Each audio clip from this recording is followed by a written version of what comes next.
All right, look, I want to first start by welcoming you all. It's a very exciting and I think a groundbreaking moment to have such an eminent group of people in the room. I start, of course, by thanking the Detroit Zoo team, Stephanie Allard and Ron Kagan and their team, for facilitating this and getting this going jointly with the World Zoo Association. And thank our very own in Wazza, Jenny Gray, who's the CEO of Zoos Victoria and the chair of our Animal Welfare Committee on Wazza. The next 3 days is going to be a time for us all of learning and hearing from each other. And I think we've got such prominent thinkers, academics, welfare organisations, and also my community, CEOs and senior representatives of the zoos and aquariums from around the world. So welcome to you all.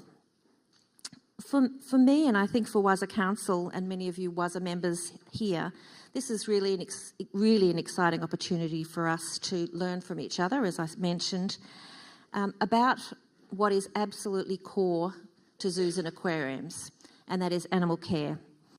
It's our core business.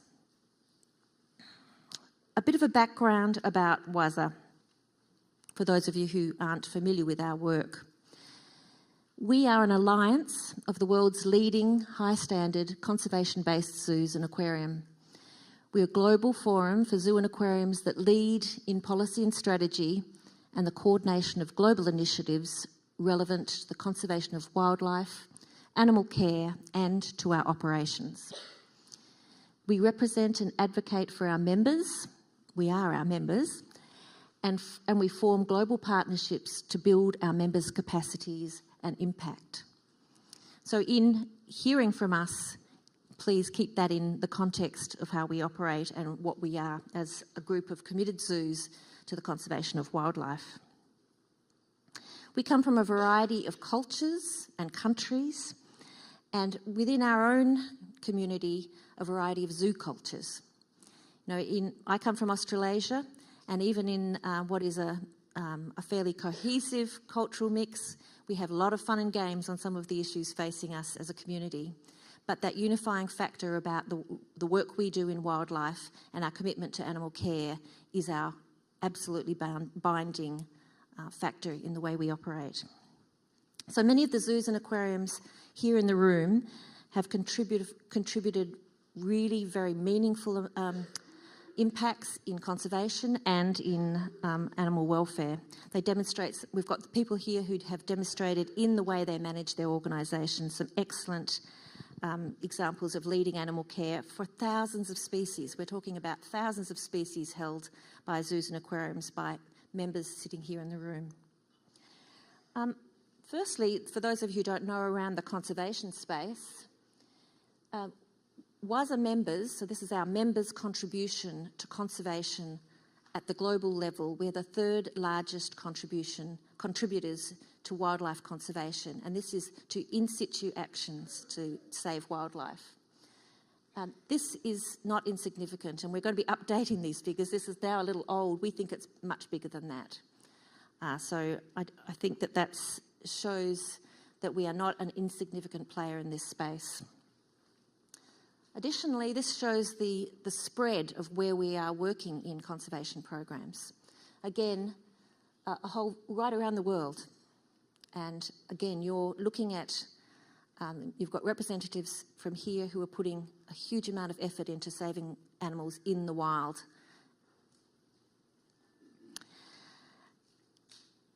In terms of animal welfare, now as Wazza and as Wazza Council and as Wazza members, increasingly we are working in the animal welfare space. We, all as Wazza folks, as I said, it's our core business. So our core purpose is conservation of wildlife, but our core business is actually managing animals and visitors and businesses. And we don't apologise for being commercial. The more commercial we are, the more we can do for animals and particularly conservation and education to increase understanding of wildlife. But caring for wildlife is our first ever global animal welfare strategy. It was released in 2015, and you have copies in your packs there.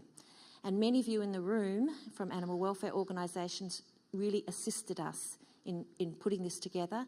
And I thank each of you who were involved, and also acknowledge, and I'm afraid he's not here for other reasons, but Professor David Mellor, who worked very closely with me on editing and writing this document. So thank you to Professor Mellor. But caring for wildlife is our first strategy. We imagine, given the way that animal welfare and animal science is moving, we will have to be updating this regularly, and we'll be looking to all of you to assist us in making sure we keep up to date with animal welfare science and knowledge. But just for those of you who are unaware, this is a little bit of a summary. Caring for wildlife calls on zoos and aquariums globally.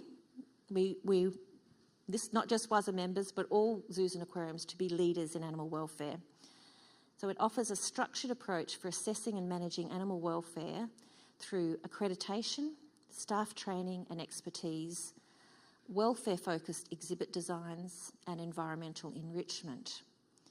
So there's the link, so please do see what we are doing, and we believe that it's a great first step. It's been translated now into, I think, about 9 languages. It has been downloaded quite heavily, and we think we are starting to be able to affect and at least get in the realm of even countries that aren't involved in our network and that are difficult to work in. So we are seeing that movement because it's so available freely online. It's been really valuable. One core issue of welfare, and in managing a zoo myself of 2,000 animals, is a model that can continually monitor and manage and understand the welfare state of an animal at any time. Now, WASA has recommended through our document the 5 domains model, and of course David being on our editorial committee and being very active in the zoo and aquarium movement in Australasia, we have recommended the 5 domains, and I know it's probably well known to many of you, but this is the model we're recommending for our members, and as I say, and it is already been updated a couple of times in working in an ongoing basis with David and his colleagues. And this has been, you'll hear from presentations coming up, that this has actually been embedded in the accreditation system for zoos and aquariums within Australasia.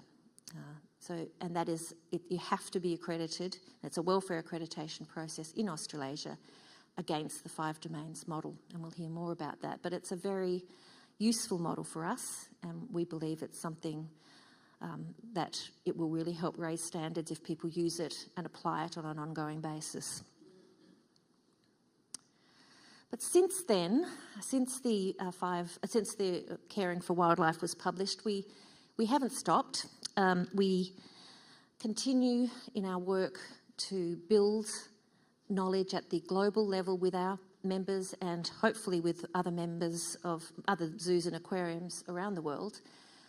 And these are some of the developments that you should be aware of as background to the World Zoo Association members in the room. We've worked to build our partnerships with external welfare experts. Now, I mentioned Professor Mellor, but many others of you have helped us in this past process, as I mentioned. But also, we work very closely with Wild Welfare. It's an official partner with WASA. We've just formed a partnership in recent times with the Animal Welfare Institute in Edinburgh, and we welcome more partnerships so we can keep up to date and really become really at the leading edge of communicating the best practice in animal welfare over time, continually to zoos and aquariums around the world. The other major development, and I acknowledge the CEO of the Wildlife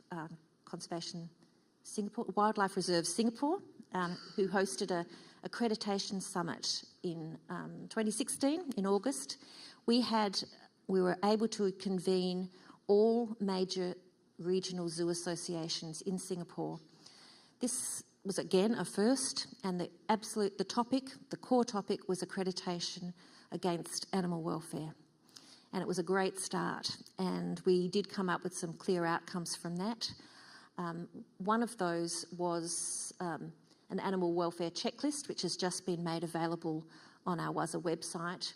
Not an accreditation system. We're working with zoos within our with our regional associations around the world who are not yet ready for full accreditation, but we're starting working with partners to give them at least a checklist around measuring animal welfare states and measuring the skills of their staff in managing animals in their care. A really important point. So that was a very successful summit, and I know already we're having, I think, the Japanese Zoo Association, Indonesian Zoo Association, and one other, which sort of slips my mind. No, I can't recall right now, but have taken that back and are now actively looking to build an accreditation system. So it's a good step.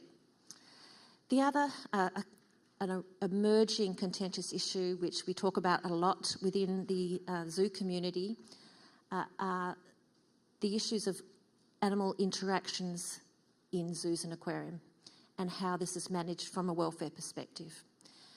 WAZA there was a little bit on this topic in our strategy, Caring for Wildlife, but we've now put out, and it's again on our website, some WAZA guidelines for the use of animals in visitor interactions. Now, the basis of this is measuring the welfare state of the animal throughout any sort of interaction. And, I know that this can be a very contentious issue. We may have very divergent perspectives in the room. That's healthy. So I'm really looking forward to discussions on this, but I urge you to have a look at this first draft. We are trying to incorporate what is a very broad global perspective in improving what's happening in zoos and aquariums around the world. So this is a draft which provides guidance around interactions with animals in zoos and aquariums. And I know several regional associations around the world of zoos and aquariums are now looking at those guidelines and using other approaches to fine-tune that and how it might be better in their organisations. I mentioned that the other thing was an animal welfare checklist, which is now being actively used by zoos and aquariums in some of our regional associations that are affiliated with WAZA. And then, of course, we have today, which we see as a really important milestone, I think. When we were developing the animal welfare strategy, Caring for Wildlife, we asked many of you to come and help us with the draft, and we had a great workshop in Glong in Switzerland. But this is certainly a next step, and we really look forward to that, the outcomes from today, the next 3 days. So another thing I just wanted to mention, what impact? WAZA is not an accrediting association. That's the role of our regional association colleagues and partners. We don't do that. It is not our role. But we do, and we are our members in the room. What we do is work with them to support improvements in animal welfare. But we do have some power at the global level, and I'm hoping with some change we're putting through over the next few years to have an increased role to be able to make change in certainly conservation impacts, but also animal welfare. And an example I wanted to raise was the role of WAZA in the Taji dry fisheries. We worked, it was painful, but we worked very closely with our colleagues in the Japanese Zoo Association, and we were able to encourage them to insist that none of their members could take dolphins from the Taji dry fisheries into their aquariums. It was a significant step, and one which I hope will make a real difference to the treatment, or the start of a difference to the treatment of cetaceans in that part of the world. So we can influence at the global level, and I would hope that in a partnership forum like this, there's an opportunity to do that in an even more powerful way in some of these areas. So again, I really sincerely thank you for being here and contributing in a positive way to this symposium. I'm sure we can really learn a lot and build partnerships to really make a difference for wildlife. So that's my aim anyway. So let's have a great symposium. Now, Now I want to introduce my colleague, Dr. Jenny Gray from Zoos Victoria, and here she is, so thank you.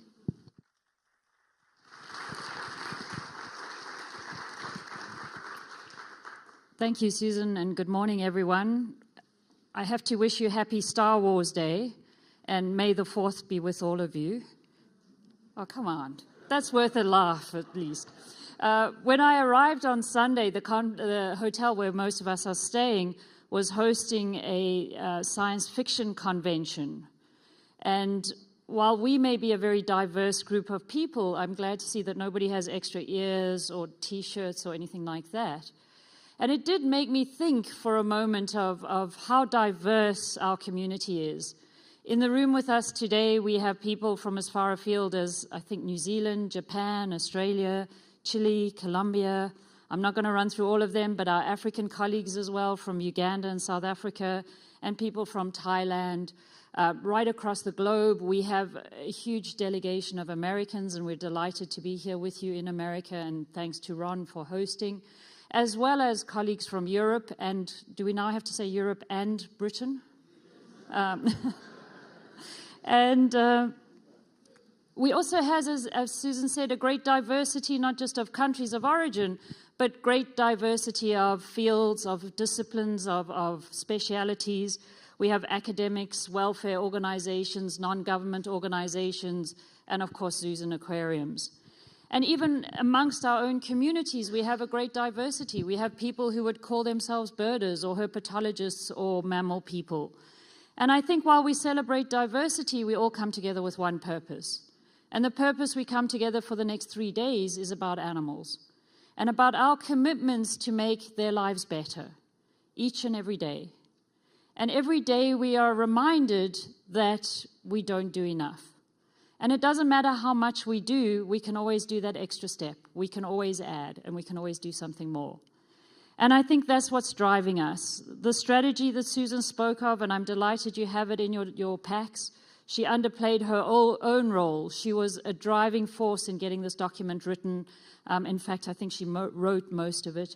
And she's a driving force in making sure that we move our community forward. And so I would appeal to all of you over the couple of days to meet each other, to work out what the passion is of those different people, to find what we have in common as opposed to what we have that divides us. Because through finding what it is that we have in common, we're going to be able to take a step forward each and every day and make sure that the animals in our care and the animals in the rest of the planet have a better future because of our work. And so thank you for joining us. Thank you for being here. This is the first step. I'm delighted to be part of a great movement. I'm delighted to be part of such a diverse world. And I'm looking forward to the discussions we have over the next couple of days. I'm going to get you all to do something now, which is we are a diverse community. I'd like you all to stand up and to turn around and introduce yourself to the people near to you. I know you're probably sitting next to some of the people you know, but you don't know everyone. So take a minute to say hello to the people behind you and introduce yourself.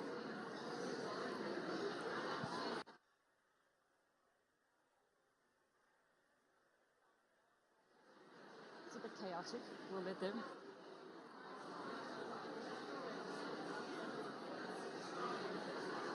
Oh, they're actually doing it.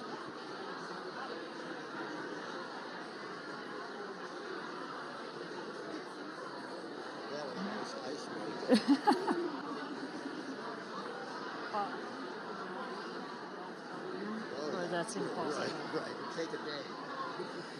All right, if I can get you down again.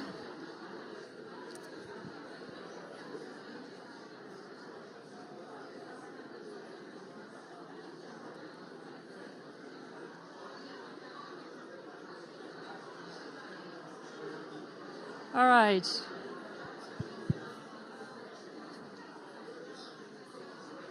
Started a nightmare. Well, if the warmth of those greetings and the hubbub that flew from just that few minutes was anything to go by, I think we've got an exciting 3 days. The program is designed to allow you to talk to each other, to listen to each other, to share. There's plenty of time, and I can only encourage that in every break you spend more time doing that. It's my great pleasure not only to welcome you, but to hand over to Stephanie Allard, who is the absolute driving force behind this. Anyone who thinks Ron is running anything is wrong. It's Stephanie. Please, she does deserve a round of applause.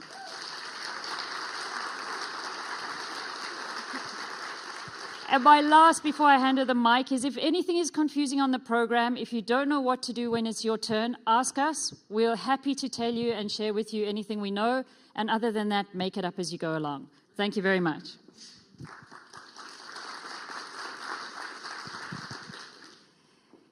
I want to join Susan and Jenny in welcoming all of you here. We brought in the weather especially for this, so you're welcome.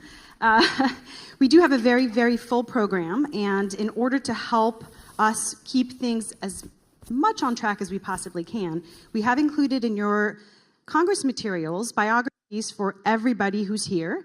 That way, when we are starting sessions, panel discussions, etc., the moderators won't need to spend time introducing each person and giving a lot of detail about their expertise, but rather you'll be able to check the packets and get more information about the individuals with whom you're going to be spending the next 3 days in the building, thanks to the rain.